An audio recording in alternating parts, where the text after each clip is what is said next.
بسم اللہ الرحمن الرحیم۔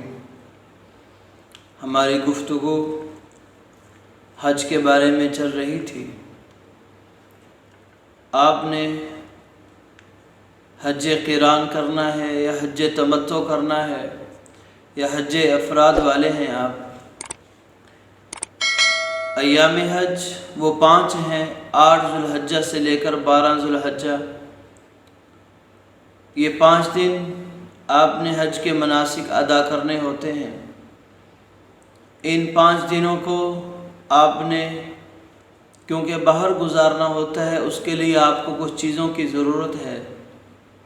مثلا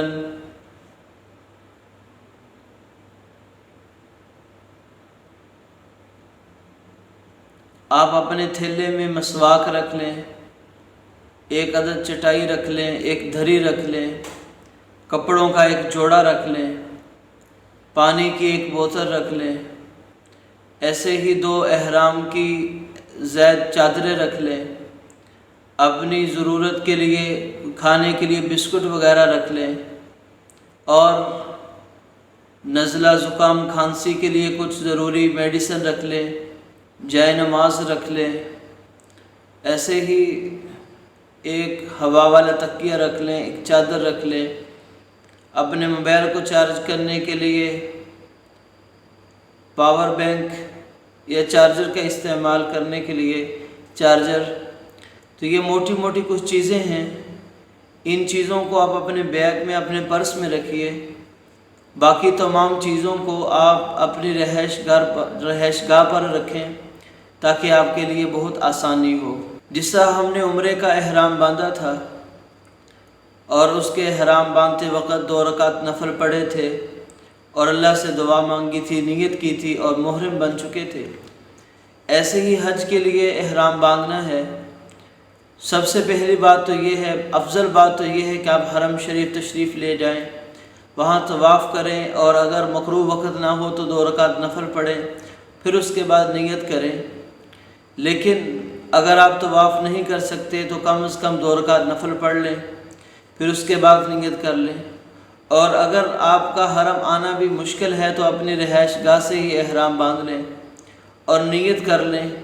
احرام وضو کر لیں یا غسل کر لیں، سب سے بہتر ہے۔ اب احرام کی چادریں باندھنے کے بعد اللہ تعالیٰ سے دعا مانگیں، یا اللہ اس حج کو میرے لیے آسان فرما، اس حج کو قبول فرما، آپ کی رضا کے لیے کرنے لگا ہوں۔ اور 3 دفعہ تلبیہ پڑھ لیں، لبیک اللہم لبیک، لبیک لا شریک لک لبیک، ان الحمد والنعمت لک والملک لا شریک لک۔ 3 دفعہ تلبیہ پڑھنے کے بعد آپ محرم بن چکے ہیں۔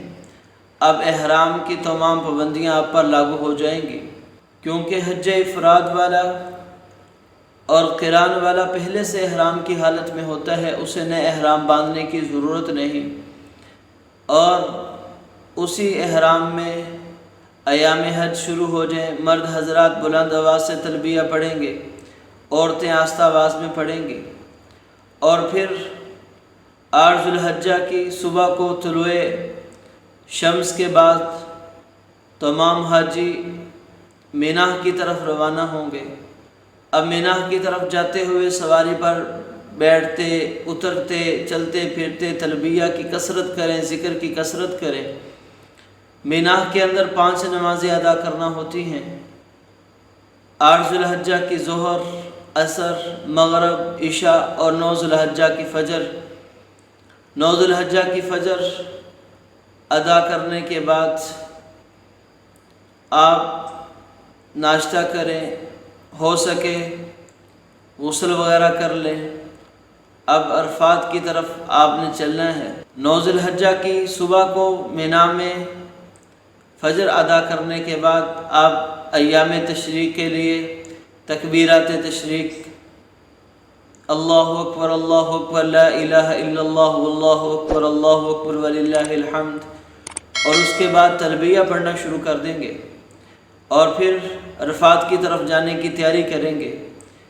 زوال سے پہلے کوشش کر لیں آپ میدان عرفات میں پہنچ جائیں، کیونکہ وقوف عرفات کا وقت زوال کے بعد شروع ہو جاتا ہے، اور راستے میں ذکر و اذکار دعاؤں میں مشغول رہیں۔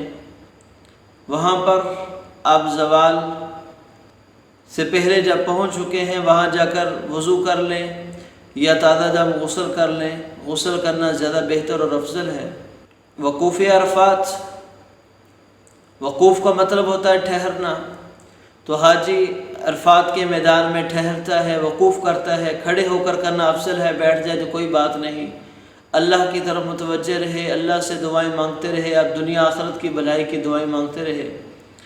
عرفات کے میدان میں ایک مسئلہ یہ درپیش آتا ہے کہ ظہر عصر کی نماز حاجی اپنے اپنے خیموں میں ادا کریں یا وہاں امام کے پیچھے، مسجد نمرہ کے امام کے پیچھے۔ اگر مسجد کا امام مقیم ہے اور وہ پوری نماز پڑھا رہا ہے تو آپ اس کے پیچھے نماز ادا کر سکتے ہیں، لیکن نمازوں کو جمع کرنا ظہر اور عصر کو عرفات کے میدان میں یہ چند شرائط کے ساتھ ٹھیک ہے۔